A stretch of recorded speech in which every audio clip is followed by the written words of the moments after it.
जन अधिकार युवा परिषद के प्रदेश अध्यक्ष राजू दानवीर ने पत्रकारों से बातचीत में कहा कि केंद्र की मोदी सरकार पर ईडी और सीबीआई का दुरुपयोग करने का आरोप लगाते हुए इसे दुर्भाग्यपूर्ण बताया।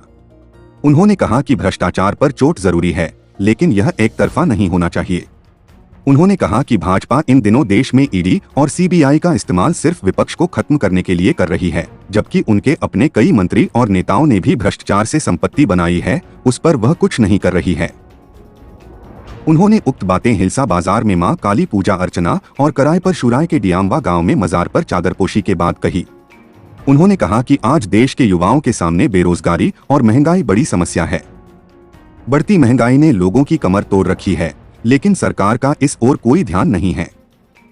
यही वजह है कि केंद्र की सरकार हर वो काम करती है जिससे मुख्य मुद्दे विलुप्त हो रहे हैं और जनता के बीच त्राहिमाम की स्थिति है।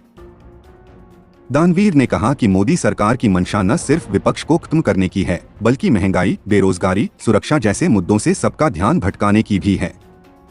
दानवीर ने कहा कि हमारे नेता आदरणीय पप्पू यादव जी ने बार बार कहा है कि देश के सभी नेताओं और अधिकारियों की संपत्ति की जांच निष्पक्षता से हो, ताकि दूध का दूध पानी का पानी हो जाए।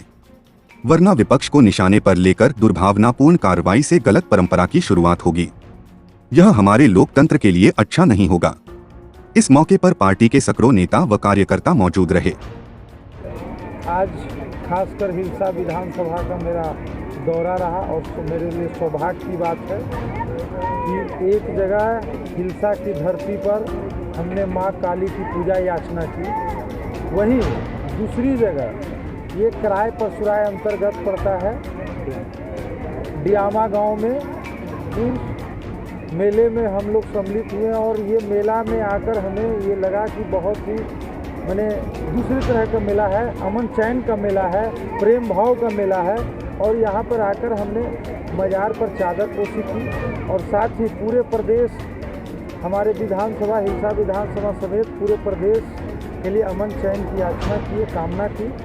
और सबसे बड़ी बात कि जो आज देश की स्थिति है, बिहार की स्थिति है, वो बहुत ही निंदनीय है। बिहार में विपक्ष पर सीबीआई ईडी अपने मंत्री पर नहीं, अपने लोगों पर नहीं, और देश में जो उन लोगों ने वादा करके आए थे, जो चुनाव के समय उन्होंने जो वादा किया था, वो वादा कहीं न कहीं धरा रह गया। वादा कहीं नहीं दिखा, न रोजगार दिखी, न महंगाई कम हुई, न और सब जीएसटी जहाँ तहाँ और लग चुका, युवाओं को रोजगार भी नहीं मिला, छात्र भी रोड पर है, अनेकों समस्याएं। यानी माननीय प्रधानमंत्री जी ने जो वादा किए थे चुनाव के समय, सब धरे के धरे रहे।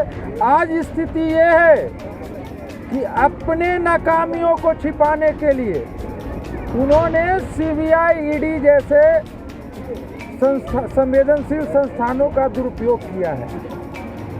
वो अपने मंत्री, अपने नेता पर क्यों नहीं डलाते हैं भाई छापा? उनके मंत्री और नेता के पास पैसे नहीं हैं, वो लोग नहीं घोटाला किए हैं। तो उनका कहीं ना कहीं एक सोच है कि सिर्फ और सिर्फ हम रहें झूठ बोलकर, और जो हमें झूठ दबाने की प्रयास करेगी उसको हम सीबीआई, ईडी से डराएंगे और उसको जेल भेजेंगे।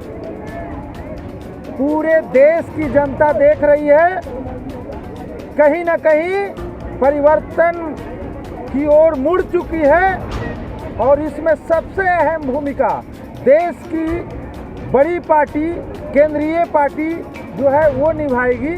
और इतना आप तय मानिए कि जनता भी उठ चुकी है और जनता का समय एक दिन आएगा और वो अपने वोटों के माध्यम से जरूर जवाब देने का काम करेगी। केंद्रीय मंत्री